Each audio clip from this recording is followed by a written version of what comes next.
Position ہے، حجرے کی کیا پوزیشن ہے، آپ لوگوں کے سامنے بات آ گئی کہ نبی علیہ الصلوۃ والسلام کے حجرے کے اندر جہاں پہ رسول اللہ صلی اللہ علیہ وسلم کی قبر ہے، ابو بکر صدیق رضی اللہ تعالیٰ عنہ کی قبر ہے، عمر فاروق رضی اللہ تعالیٰ عنہ کی قبر ہے، وہاں تک کوئی نہیں پہنچ سکتا۔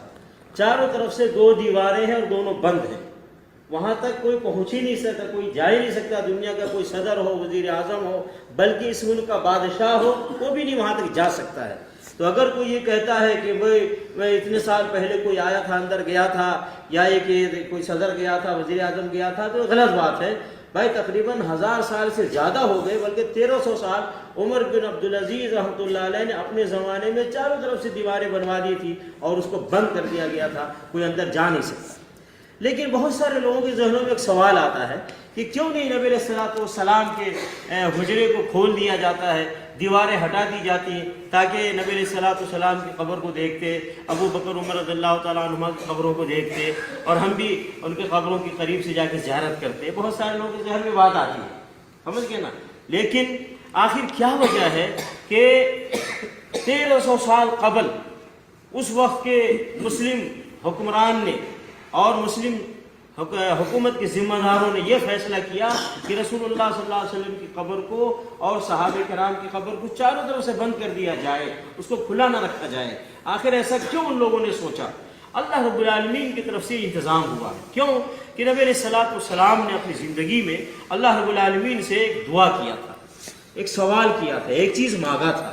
وہ کیا فرمایا تھا نبی علیہ الصلوۃ والسلام نے؟ اللہم، اے اللہ، لا تجعل قبری وثنا یعبد، اے اللہ میری قبر کو وثن کے مانند نہ بنا دینا، پوجا بت کے مانند نہ بنا دینا کہ لوگ اس کی عبادت کریں۔ نبی علیہ الصلوۃ والسلام نے یہ چیز مانگا تھا کہ میری قبر کے پاس آ کر میری عبادت نہ کریں۔ اس کے لیے نبی علیہ الصلوۃ والسلام نے اللہ سے دعا کی، اللہ سے طلب کیا، سوال کیا، اللہ نے اس کو قبول کر لیا۔ کیونکہ دیکھیے، اگر نبی علیہ الصلوۃ والسلام کی قبر اوپن ہوتی، کھلی ہوتی، یا ابو بکر عمر رضی اللہ تعالیٰ عنہما کی قبر اوپن ہوتی، تو کیا پوزیشن ہوتا، کیا حالات ہوتے؟ آج کل کے جو حالات ہیں مسلمانوں کے، اس کو سامنے رکھ کر ہم اچھی طرح نتیجہ حاصل کر سکتے ہیں۔ آج تو چھوٹے چھوٹے درباروں اور مزاروں، چھوٹے چھوٹے پیروں، چھوٹے چھوٹے ولیوں کے درباروں پہ آپ دیکھ لیں کیا کچھ ہو رہا ہے۔ جو حق اللہ کا ہے وہ حق دربار والوں کو دے دیا گیا ہے۔ غوث اعظم اللہ ہے تو کسی ولی کو یہ مقام دے دیا گیا، اور غریب نواز اللہ ہے تو یہ مقام کسی دربار والے کو دے دیا، بندہ نواز اللہ ہے تو یہ مقام کسی دربار والے کو دے دیا گیا، اور مشکل کشا اللہ ہے تو یہ مقام کسی دربار والے کو دے دیا گیا۔ اور پھر ان درباروں پہ جا کر وہ سارے کام ہوتے ہیں جس کا اسلام سے کوئی تعلق نہیں، سارے کام ہوتے ہیں جو اسلام کے خلاف ہے۔ کوئی کام ایسا نہیں ہے جو ولیوں کے درباروں پہ ہو رہا ہے، مزاروں پہ ہو رہا ہے، جس کا تعلق اسلام سے ہو۔ وہاں جا کر کے لوگ، جیسا کہ آپ لوگ اچھی طرح جانتے ہیں کہ سب سے پہلی بات پختہ بنایا گیا قبروں کو، پھر اس کے اوپر ایک بڑی عمارت بنائی گئی ہے، پھر اس کے اوپر روزانہ چادر چڑھائی جا رہی ہیں، روزانہ اس کے اوپر پھول چڑھائے جا رہے ہیں، وہاں پہ جا کر کے نظر و نیاز پیش کیے جا رہے ہیں، دھاگے باندھے جا رہے ہیں، وہاں پہ جا کر کے لوگ بکرے ذبح کرتے ہیں، وہاں پہ جا کر کے لوگ بڑے بڑے دیگے چڑھاتے ہیں، وہاں پہ جا کر کے لوگ سجدے کرتے ہیں، وہاں جا کر لوگ اپنے اپنے پرابلم پیش کرتے ہیں۔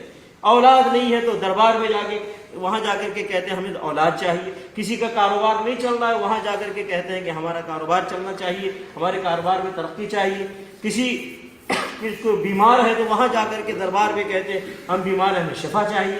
یہ ساری چیزیں اب دربار والوں سے جا کے مانگتے ہیں، اللہ رب العالمین سے نہیں مانگتے، جبکہ اللہ رب العالمین فرماتے ہیں وقال ربکم ادعونی استجب لکم، کہا تمہارے رب نے تم مجھ سے دعا کرو میں تمہاری دعا قبول کروں گا، لیکن اللہ سے مانگنے کے بجائے دربار والوں سے جا کے مانگتے ہیں۔ اور یہ ایڈورٹائز کیا گیا دربار والوں کے پاس بیٹھنے والے جو لوگ ہیں وہاں مجاور، یا جو لوگ وہاں گدہ نشین ہیں، جو لوگ وہاں بیٹھے ہوئے ہیں، وہ یہ ایڈورٹائز کرتے ہیں کہ یہاں پہ پرابلم سالو ہوتے ہیں، لوگوں کی پریشانیاں دور ہوتی ہیں، لوگوں کے مشکلات دور ہوتے ہیں، یہاں پہ پریشان حال کی پریشانی دور ہوتی ہے، بلکہ یہاں تک ایڈورٹائز کیا جاتا ہے کہ مرا ہوا آدمی وہ بھی یہاں زندہ ہو جاتا ہے۔ اس طرح کے ایڈورٹائز کی جاتے ہیں۔ مقصد کیا ہے؟ لوگوں کو لاؤ، لا کر کے ان کے جیب کے مال اور دولت کو ان کو لوٹو۔ تجارت کے اڈے بنا دیے گئے ہیں اولیاء کے دربار کو۔ ہم ہمیشہ ایک بات کہتے ہیں، اولیاء سے ہمیں محبت ہے، اولیاء سے ہمارا گہرا تعلق ہے، اولیاء سے نفرت کرنا یہ بے ایمانی کی علامت ہے۔ لیکن اولیاء سے تعلق ہمارا کیسا ہونا چاہیے؟ دل سے ہم ان سے محبت کریں، اور جس راستے پہ چل کر وہ اللہ کے ولی بنے ہیں ہم بھی اس راستے پر چلیں. یہ ہے صحیح ولی سے تعلق کا صحیح طریقہ. لیکن ہم ان کو بھی غلط کہتے ہیں کہ جو اولیاء کے نام پر دربار بنا کر تجارت کرتے ہیں، بزنس کرتے ہیں، لوگوں کے مال کو لوٹتے ہیں غلط طریقے سے، اور بلکہ بعض درباروں پہ عورتوں کی عزتیں لوٹی جاتی ہیں. یہ سارے کام ہو رہے، گانجے، افیون، یہ ساری چیزیں استعمال کی جاتی ہیں درباروں پہ. میں نے پہلے کہا اسلام کا کوئی کام نہیں ہے جو درباروں پہ ہو رہا ہے. تو نبی علیہ الصلوۃ والسلام کا اگر یہ کہ قبر اگر کھلی ہوتی، ابو بکر عمر رضی اللہ تعالیٰ عنہ میں قبریں کھلی ہوتی تو لوگ کیا کرتے؟ کیا نہیں کرتے؟ وہ سارے خرافات، وہ ساری خرابیاں، ساری برائیاں کرتے جو دوسرے اولیاء کے دربار میں مزاروں پہ ہو رہے ہیں. سمجھ؟ لیکن الحمدللہ اللہ کا فضل ہے کہ اللہ نے ایک ایسی حکومت، سعودی حکومت کو یہاں رکھا ہے کہ جو جتنے اولیاء کے یہاں دربار ہیں، چاہے بدر کے اولیاء ہوں، بدر میں شہید ہونے والے اولیاء ہوں، احد میں شہید ہونے والے اولیاء ہوں، یا یہ کہ 10,000 سے زیادہ صحابہ کرام ہیں بقیع قبرستان میں، یہ سارے اولیاء ہیں، ان کا دربار ہو، نبی صلی اللہ علیہ وسلم ہے، ابو بکر عمر رضی اللہ تعالیٰ عنہما ہیں، ان سب کے قبروں کی حفاظت پورے ادب و احترام اور عزت کے ساتھ یہ سعودی حکومت کر رہی ہے.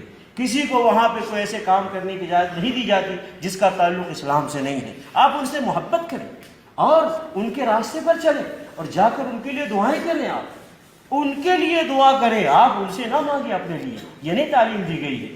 اگر سعودی حکومت چاہتی ان درباروں سے پیسے کمانا ہے، اجمیر کے دربار سے کروڑوں لوگ کما رہے ہیں، پاک پٹن کے دربار سے کروڑوں لوگ کما رہے ہیں، اور لاہور کے دربار سے کروڑوں لوگ کما رہے ہیں، اسی طریقے سے دیگر انڈیا، پاکستان، بنگلہ دیش میں جو دربار بنے ہیں وہاں کروڑوں لوگ کما رہے ہیں. کیا سعودی حکومت چاہتی تو یہ شہداء کے دربار، بدر کے شہداء کے دربار پر پیسے نہ کماتی؟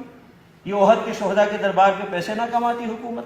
یہ صحابہ کرام کے دربار پہ پیسے نہیں کماتی حکومت ان کے ذریعے سے؟ ایسے ہی نبی صلی اللہ علیہ وسلم، ابو بکر عمر رضی اللہ تعالیٰ عنہ کے دربار سے یہ سعودی حکومت پیسے نہیں کماتی؟ اتنے پیسے کماتی کہ 50 سال 100 سال کا بجٹ ایک سال میں جمع ہو جاتا. لیکن الحمدللہ یہ ان درباروں سے پیسے نہیں کماتی یہ حکومت، بلکہ آپ کو سارا انتظام آپ کے لیے کیا گیا ہے. آپ اچھی طرح دیکھ رہے ہیں کہ آپ آئیے، زیارت کیجئے ان اولیاء کی، ان بزرگوں کی زیارت کیجئے شریعت کے دائرے میں رہ کر، اللہ کے حکم اور رسول صلی اللہ علیہ وسلم کے تعلیمات کے دائرے میں رہ کر آپ زیارت کیجئے. اور ساتھ میں یہ بھی انتظام ہے، کوئی اگر اسلام کی خلاف ورزی یہاں کی کرتا ہے، اللہ اور اللہ کے رسول صلی اللہ علیہ وسلم کی خلاف ورزی کرتا ہے ان درباروں پہ، تو ان کو سدھارنے کے لیے، ان کو نصیحت کرنے کے لیے، ان کو سمجھانے کے لیے سعودی حکومت نے علماء کرام کو رکھا ہے. سمجھ گئے نا؟ لوگوں کو نصیحت کرنے کے لیے رکھا ہے، لوگوں کو تعلیم و تربیت دینے کے لیے رکھا ہے.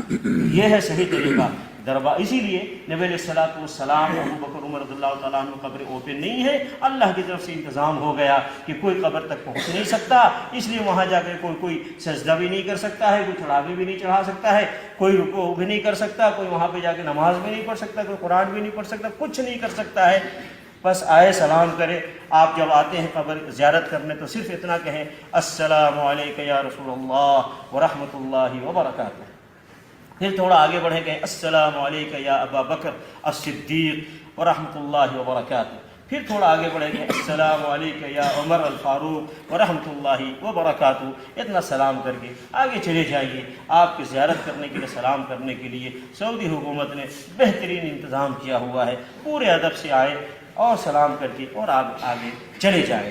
تو پتہ یہ چلا کہ نبی علیہ الصلوۃ والسلام نے جو اللہ سے سوال کیا تھا، اے اللہ میری قبر کو اللہم لا تجعل قبری وثنا یعبد، اے اللہ میری قبر کو بت نہ بنا دے کہ عبادت کی جائے. اللہ نے نبی صلی اللہ علیہ وسلم کی دعا کو قبول کیا، اور کوئی نبی صلی اللہ علیہ وسلم قبر پہ جا کے عبادت نہیں کر سکتا. عبادت کرنا ہے مسجد میں آ کر کے کرو.